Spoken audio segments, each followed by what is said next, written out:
Have you ever wondered what happened during the birth of a horse, or ever was curious to what happens to the horses after they give birth? Every summer, me and my family would go and visit our family in the country, so we were always surrounded by animals. I had a pet horse that I shared with my cousin, and always used to wonder what it looked like when a horse gave birth.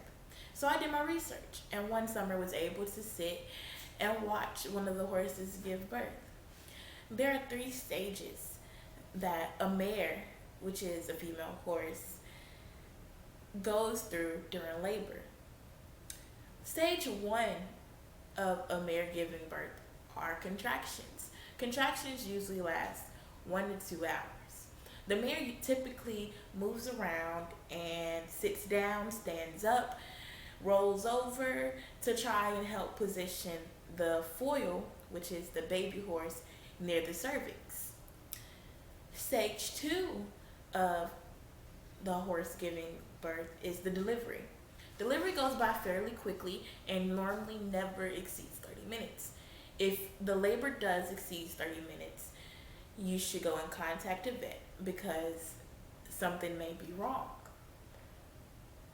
The foal usually comes out front hooves first, and you shouldn't really have to assist with the delivery.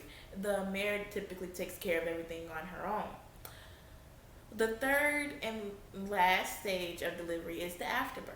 That is when the placenta that is when the placenta has to come out, and that typically takes 1 to 3 hours.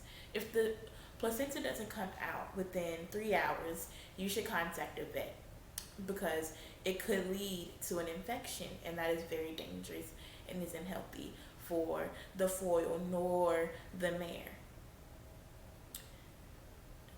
After the birth, after the birth of the foal should begin breathing 7 seconds after it has been delivered, and if it doesn't, you can get it to start breathing. It's like jump starting their breathing. So you can take a piece of grass, a piece of hay, and rub it across their nose, or you can pick them up 1 foot from the ground and drop them back on the ground gently, not with much force, just to jumpstart the feeling of movement.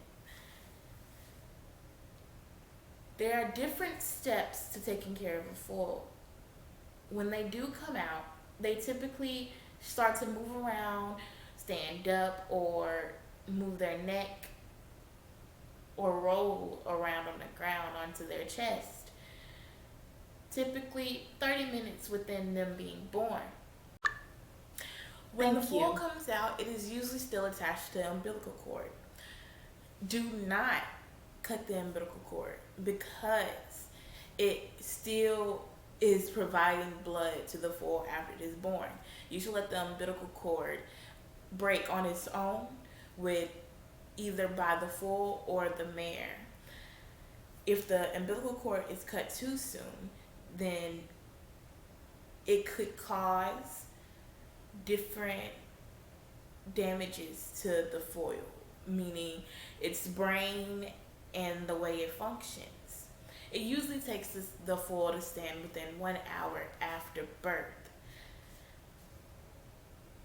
You should always test the milk before you you have the foal nursed from the mare because sometimes the milk may not be good for the foal.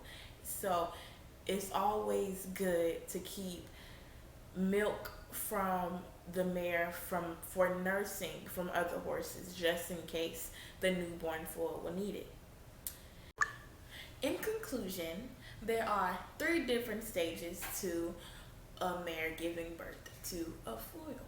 Just as there are many different steps to taking care of the foal after birth, there isn't really much of a difference between the birth of a foal and the birth of a newborn baby. It's just not as difficult. So, in a recap, we talked about the three different stages that a mare goes through during the birthing process, as well as we talked about how to care and what happens to the newborn foal after it is born. Thank you.